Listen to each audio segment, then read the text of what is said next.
Hello, everybody, and welcome to part 2 of this mini-series, The True Value of Return on Engagement. I'm Lisa Ingalls. I'm your host for this series. I'm a coach, I'm an author, I'm a speaker, and I have a huge interest in this topic because for a really long time I was focused on ROI, Return on Engagement, and I really couldn't understand why I was having so much trouble with all of my online marketing efforts. I sort of figured that out, obviously.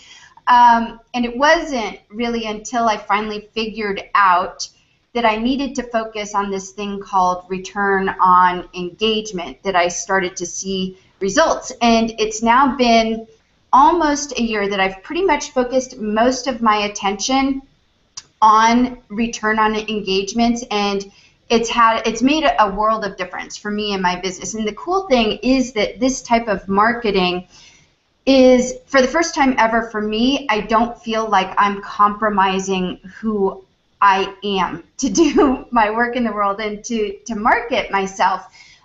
Because what you see is what you get. This is me, like, for real. This is who I am. And so that's really why I wanted to have this little mini-series. And I do have a superstar lineup. I have Ifat Cohen, who was with us yesterday. She's with us again today. I also have Mia Voss, and I have Denise Wakeman, who will also be joining me next week as we continue this series.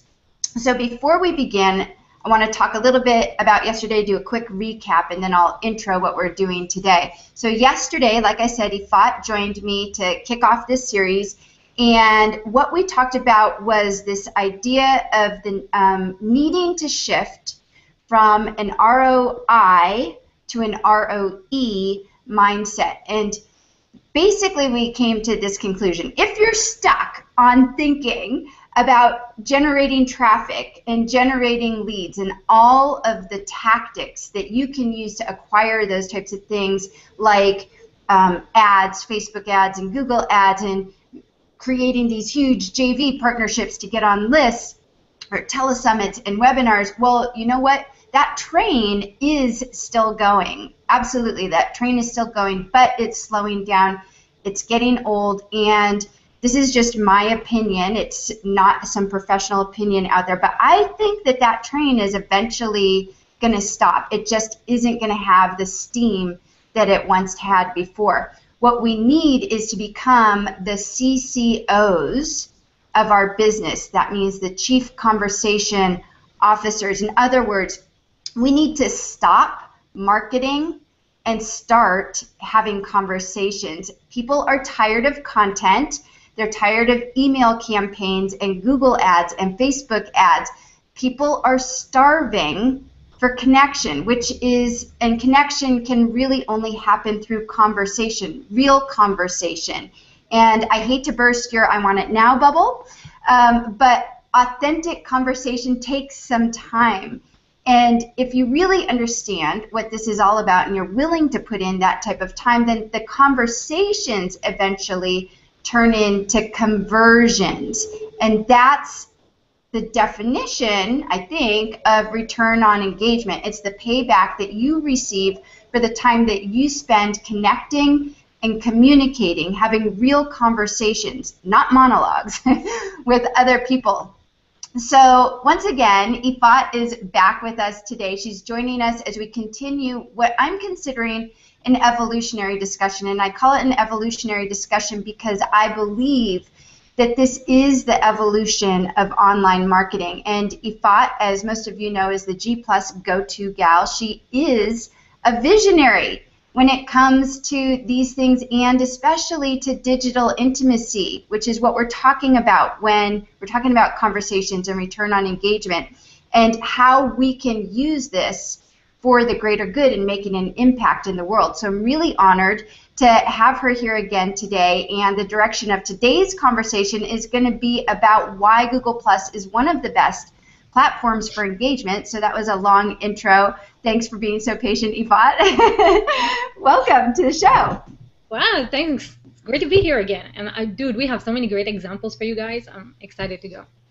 I know. I think in the green room you were sharing a story with me. You got up really, really early this morning to teach at the university close to you, and I was telling you that I thought you should open up with that story because I think it's a perfect segue into social media and what we're using it for and this engagement thing. And yeah.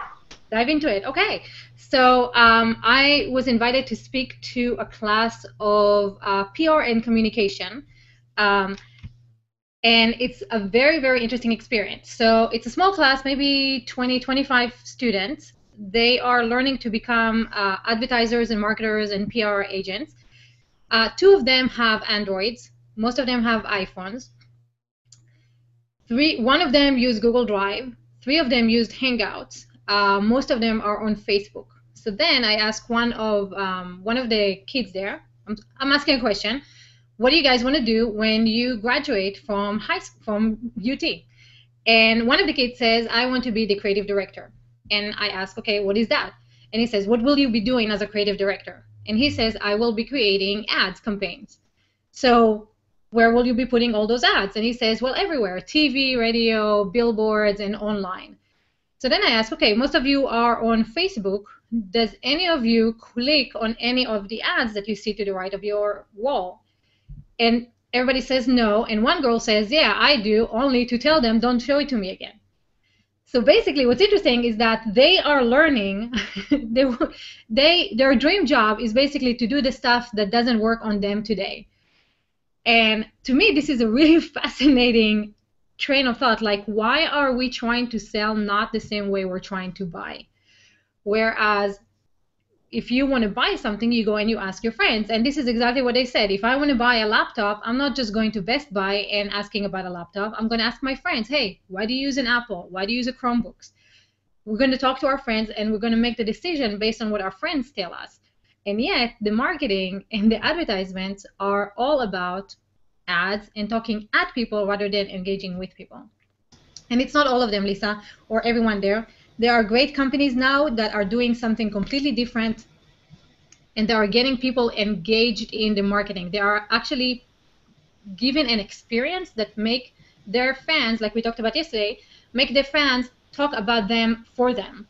And I can share examples about that, but if you're really following the trends, we are moving more from ads and traffic and automation into more personal conversations with our specific audience. Yeah, and I think I love that opener because what are they teaching in business school? I don't get it.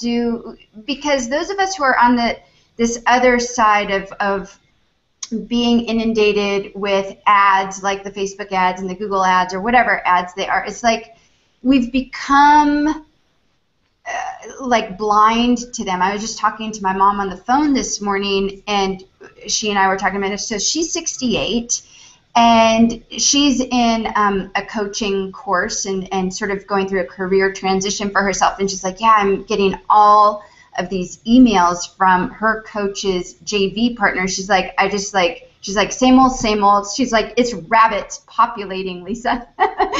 Like, I know, you just get fire hosed with all of these email campaigns, and the problem is that there's no conversation going on here, and that connection happens through conversation. And I think that that's where you've really been a visionary and a leader. You fought in the realm of Google Plus because you've been here for so long, but you also have foresight. You see what's coming ahead as well, which is what I love about you.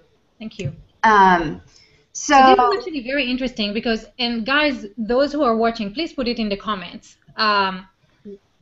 It's targeted advertising. When you see an ad for something that you want, so for example, if I were searching for hosting or, I don't know, flights to Israel, and all of a sudden I start seeing flights that are cheaper, that's targeted ads to me that I'm interested in, and actually are adding to my knowledge, stuff that I might not find.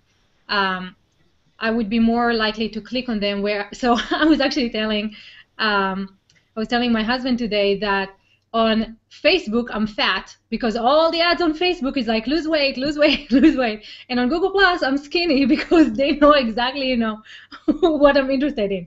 So it's really interesting what the big companies know about you and how they're targeting you. So for those of you who are watching, what ads do you click on? And I'm really curious to know, do you watch the ads on YouTube before the videos? The 4-second ads, the video ads that you have before a video that you want to watch starts. Do you watch those ads, or do you click on skip ad as soon as it happens? And I think that they're becoming so good with those ads. There's some ads that I will watch the entire thing because the first 4 seconds are really interesting. So we're becoming a little bit more engaging in video, and that converts better than just like, hey, weight loss stuff. Yeah, when you said that, I always skip ad. I'm like, I'm so annoyed with skip ad, skip ad, skip ad. That's how I get. Great. I usually skip, but then if there's a movie, if there's like a movie that's coming out that sci-fi or something, I'll watch the trailer. Mm-hmm. And if there was one with what's her name? Julia Roberts. She's like dressed in white and she's walking in this room full of people dressed in black, and it's a world of conventionality. You have to break the rules. And I'm like, what is she breaking? What are they marketing? What is the campaign? It's a perfume. What does one have to do with the other? Nothing, but it got me to watch the entire ad. So I'm really wondering if you guys are also, there's some stuff that entices you in video but doesn't attract you as much when you are just watching ads on, search or other sites. Right. And also, I'm curious to know, for you guys out there, let us know in the comments, how do you feel about email marketing? Because, okay, Ifat is talking about bigger companies. Like her and I were watching some of the campaigns from Dove, and what was the other one? There's Dove, there's Always, and I actually want to show you another example. Whatever USA. I don't know if you guys have seen it. Have you seen it, Lisa? I haven't seen it, but we were talking about those, which are like the big corporations out there. And so those are those types of ads, but then you have the ads and the ad campaigns that happen from small business owners, and we're talking about coaches, authors, and speakers, especially for this series. When you are receiving a bunch of the email campaigns, or it's really popular for the telesummits and the webinars, how do you respond to it? Do you feel connected? Do you feel like you're part of the conversation? Do you feel that there's true engagement there? It doesn't matter either way. We're just curious. We want to know from you. It really depends on, I think there's two ways of marketing now. You see the new marketers like Jules Taggart and Doug, I don't think you guys know him, Doug Larson. He's in fitness. There's the new marketing where it's like a conversation. Yo guys, check out what I just found out. This is what I'm doing, blah, blah, blah, in an email. So you feel like you're getting a private email from someone. And then there's the standard marketing, the go-to-webinar and all that stuff. Hey, join me to find the 10 best ways of making money online, online millionaire, blah, blah. These ones I actually unsubscribe from. But the other ones where it feels like a personal conversation, I feel like I am going with the author for the ride. So I know that they've done something then, and this is where it's going, and this is what they discovered, and I do feel part of their community. So do you feel part of that conversation even though you're not contributing to it? Or are you contributing to it? The way they write it, yes. So my friend Natasha, her emails, I was like, can I just copy and paste it to my list? Because they are perfect. They are moving me. I feel like I find out exactly what's happening with her. She's able to let me know that she cares about me. She shows me ways that I can. So how does she know about you? Well, maybe because she's your friend, but how does she know about you? See, this is where my thing. I was gonna say, this is where my thing comes in. I still feel like with email ad campaigns, even like that, where they tell you about you, or I still feel like it's one-sided. Like it's about me and my journey and me relating to you, but then I'm not hearing back from. Then it's not the other way where I actually know anything about you. I'm just sending you my emails. That's just my experience on my end.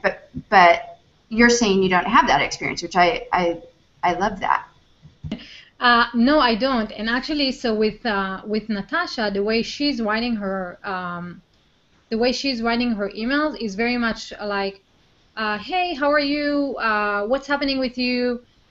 This is what I'm doing. I want to hear back from you. Click here to let me know what's going on. Let me know what you're interested in. Here's our little chat thing. So come join our chat.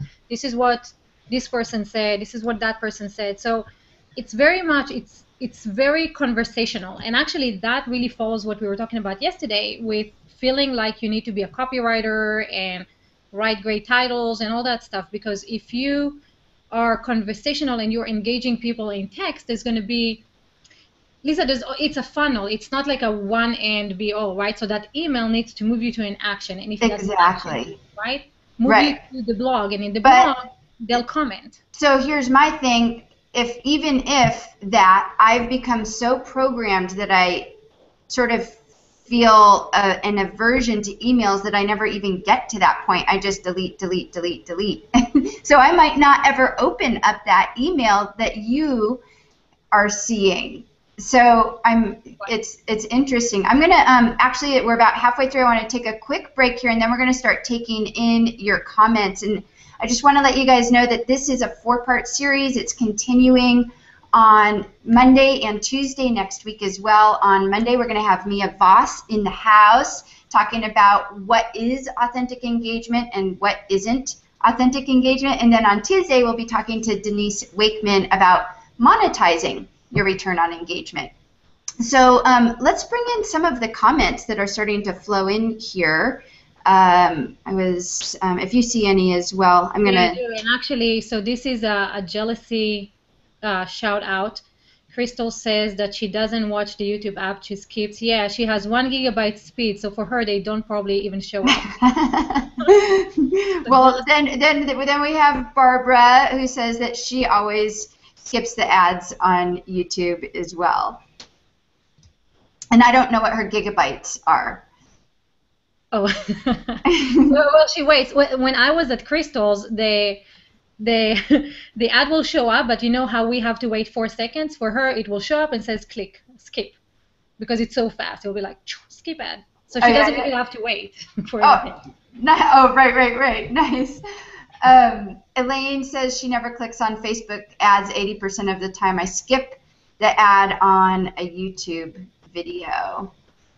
So I'm really interested. Okay, so Barbara and Crystal, you said something really interesting about the Dove campaign. And Barbara says, those campaigns make me feel like just a number because it's one-way conversation and zero engagement. So what's cool about your statement, Barbara, is 2 things. One, you probably did not enter any of their sales funnel so that they can follow up with you and actually continue the engagement and getting to know you. So either you're not their target audience, or you really don't care about which soap you use. When I was watching the campaign, what it meant to me, even though it was a one-sided conversation, there's not a conversation, but they moved me emotionally. It moved me from thinking of like, wow, maybe I also see myself differently than the way other people see themselves. Maybe I'm actually looking a little better than I think I do. And I take that emotional weight with me to the store, and when I'm at the store and I see all the brands of soap, when I see Dove, those emotions come up of like, oh, maybe you're better, you look better than you think, or, that little relationship happened. And that's a different type of marketing, of making a brand pop into your mind with a positive emotion connected to it without them having to say, hey, we keep you clean. Mm-hmm. Well, so Crystal says, I've seen the Dove campaign, but only because I saw it in my social media circles. One of her friends who she trusts and appreciates recommended watching it, so she did, but would not have watched it otherwise, which I think brings to the forefront this piece about social, the social piece, and oh my gosh, what's the word? Social, not social branding, social approval. Validation, there you go.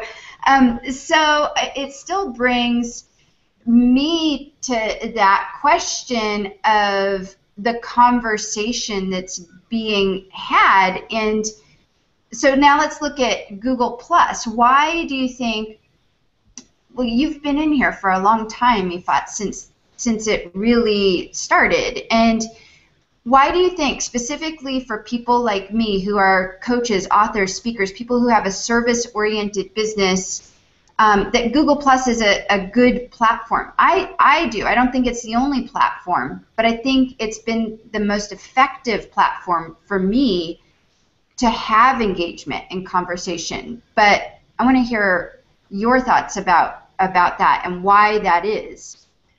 Well, I think it's because big data and search. So Google actually is attempting to give you the results that you are looking for when you are searching for them. And when you are searching inside Google Plus, you search for the information that you want, so you will find the conversations that you relate to. And because you are searching for specific keywords, basically with specific topics, when you find those topics, the people who are discussing the same topics that you care about, now you find a common language and a shared passion. And now you moved away from, just resume-like article typing into something that you're emotionally involved with. And because we have levels of engagements on Google Plus, you can start with the +1, move to the comments, then move to a chat, like chatting in the sidebar, a hangout chat, and then move to a face-to-face conversation. There's a gradual growth in the relationship with people. And you can also see how people present themselves, whether they comment, whether on video, and whether they are hanging out. So you can actually figure out who are the people that you want to connect with and connect with them. So for example, I want Comment Tracker to work on my website. Instead of trying to figure it out, I can text the programmer directly and say, hey, this is what I want. Can you make that happen? And then if he does, goes there. Now, let me ask someone who developed any app for Facebook or Twitter or something like that, have that immediate connection. That doesn't happen anywhere. Only happens on Google Plus. So, even in Skype, like even if actually, I knew, what's that? It's amazing how it happens like that on Google Plus once you are actively engaging and conversing with people in Google Plus. It's amazing. When I went to Barnes & Noble and I'm looking at the books and I see David Amerland's book and Guy Kawasaki, I'm like, I have a personal connection with these people. I noticed, I was like, oh my God, this means something, right? So as an author and a speaker, someone goes to the bookstore or anywhere else where your book is at, they're like, oh my God, I know for a fact the person behind this book is true to their word. I know they actually practice what they preach. Or I know they just go out and randomly ask people for information and they turn that into a book. I know a few people who do that as well. So no, and that's such a great point about the other piece about Google Plus is there's a leveling ground that happens. And Ifat and I were talking in the green room after yesterday. I'm also for the last year have been a host for Airbnb, and the way Airbnb works is all through social reviews, sort of like Yelp, but if someone comes to your house, they have to review you as a host and vice versa. So you always know who that person is and if they're a good person or if they're not so good of a person. And in the same way, I feel like it happens in Google Plus. You're out there enough, you put yourself out and you have these conversations. There's no hiding from who you really are when you're in conversation with people. So I know who Ifat really is, and if I hear out somewhere else, oh yeah, Ifat is blah, blah, blah, I'm like, dude, I know that woman. She's kick-ass. What are you talking about? Do you have a relationship with her? Because I do. And that's what happens.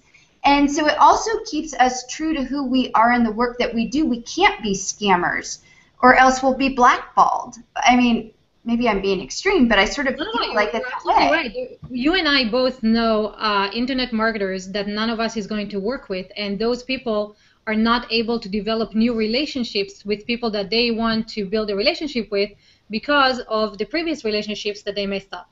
So this ripples. It doesn't. That's maybe the positive side of the lack of privacy. If you're authentic and transparent and honest and exactly who you are, then you will attract those people. And you're not going to attract them only, you're going to find them on Google Plus, and you're just going to, the conversations will happen. If you're racist, I bet you find all the racist people on Google Plus, and you having a party because you are like, yes, everybody, that's your peers, that's what you find, totally awesome. I'm going to pull up a couple, let's see. Susan Anderson says, with all the immense information, advertisements, and conversations, I think we as individuals are being tasked with knowing what we are really needing to connect and engage with. Ooh, good one. Love that. Thanks, Susan. I want to share a campaign with you guys that I have not seen because I am not the target market, but my friend Paul Ramsey was a part of. I do not drink beer at all, but Bud Light had a campaign where it was like a whatever campaign, and I don't know if anyone have seen it. I'm gonna find it. Basically, what happened? This guy, they just found a guy, a random person, a random client, and they had him on a date. They had him meet a girl, a blind date at a bar, and then she gave him a Bud Light, and she said, "Are you open for whatever?" And he said yes. And so the entire night he was playing ping pong with Arnold Schwarzenegger. He was on stage with who's that? Backstreet Boys or something, like crazy stuff that happened, from the Bud Light thing. So everybody loved the campaign. It went viral, but all the comments said, yeah, but this will never happen to me. So Bud Light decided to actually make it happen to them, and they went out to those to their audience, and they said, hey, if you're open to whatever, submit a video of yourself showing us that you're really open to whatever, and we'll do something with it, a surprise. And they created an entire town in Colorado, and they turned it into whatever town. And let me share the screen and show you guys, because that was amazing. They basically let 500 people, they flew 500 people into a town in Colorado that they created. You can see that.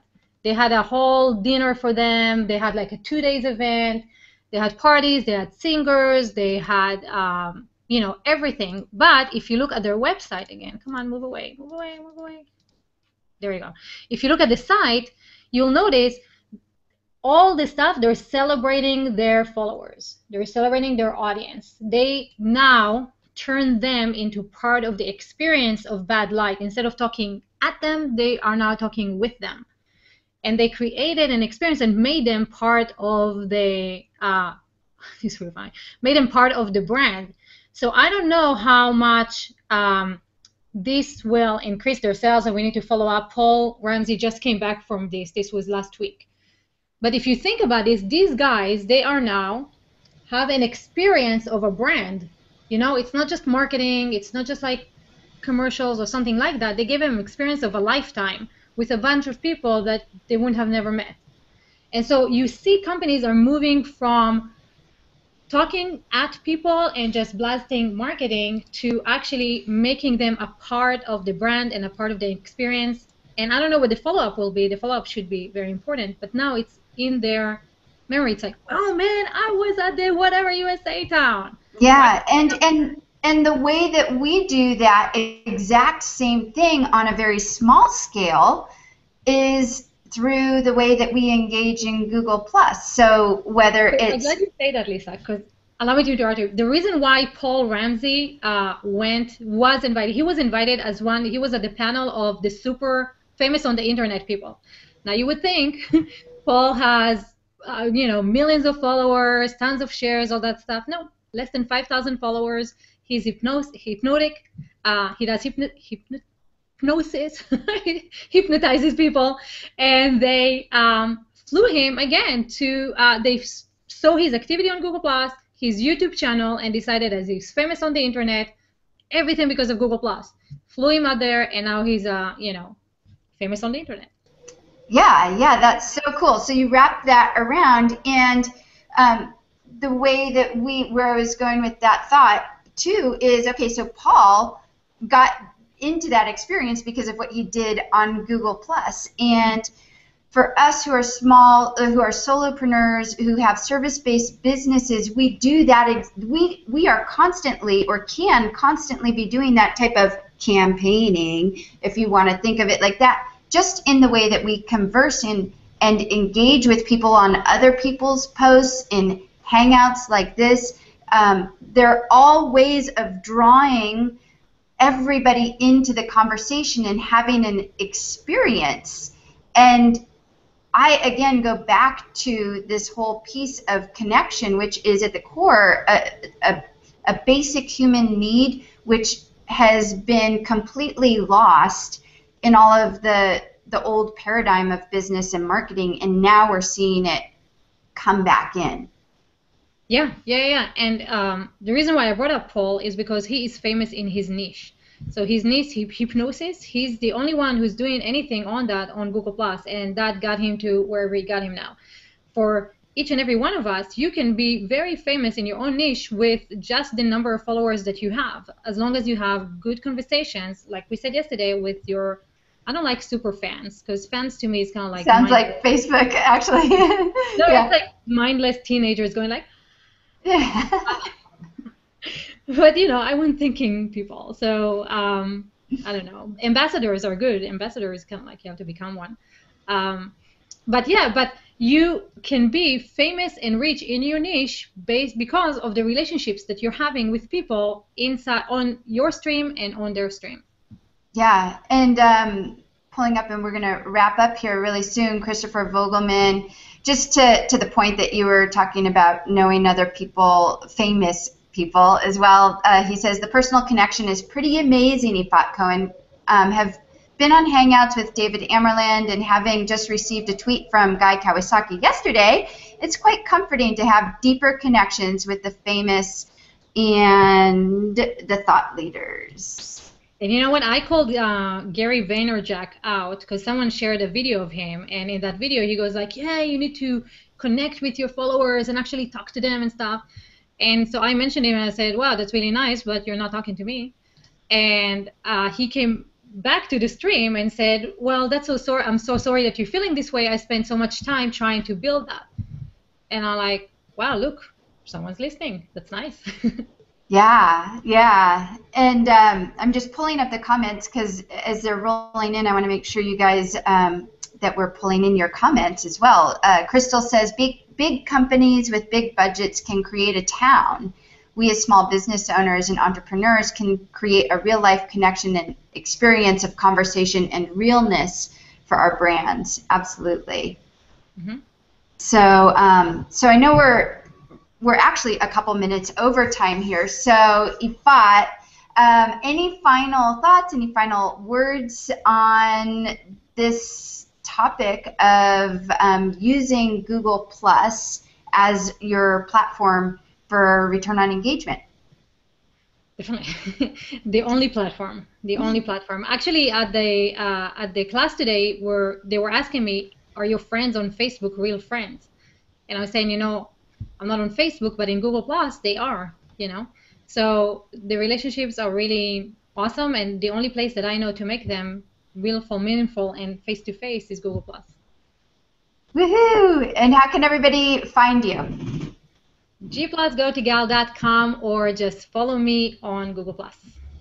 Wonderful. Well, thank you so much, Ifat, for being here, for yesterday kicking off the show and just keeping that momentum rolling today. You just have so much, and like I said, you are a visionary leader, and I respect you as that, and everything that you're doing with Google Plus and beyond and Hangouts. It's absolutely amazing. So thank you for being with us here today.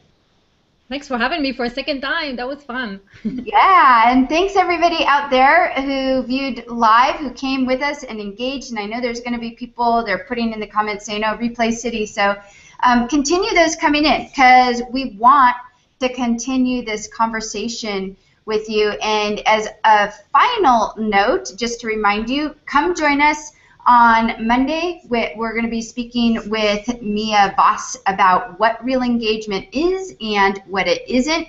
And just as a little preview, I'm going to be doing another mini-series just like this in October. If you want to find out more about it, you can just go to the link below here, bit.ly, that's bit.ly/Hangout Hero. And we look forward to seeing you guys all on Monday. Hopefully you will join us for that hangout as well. Bye, everybody.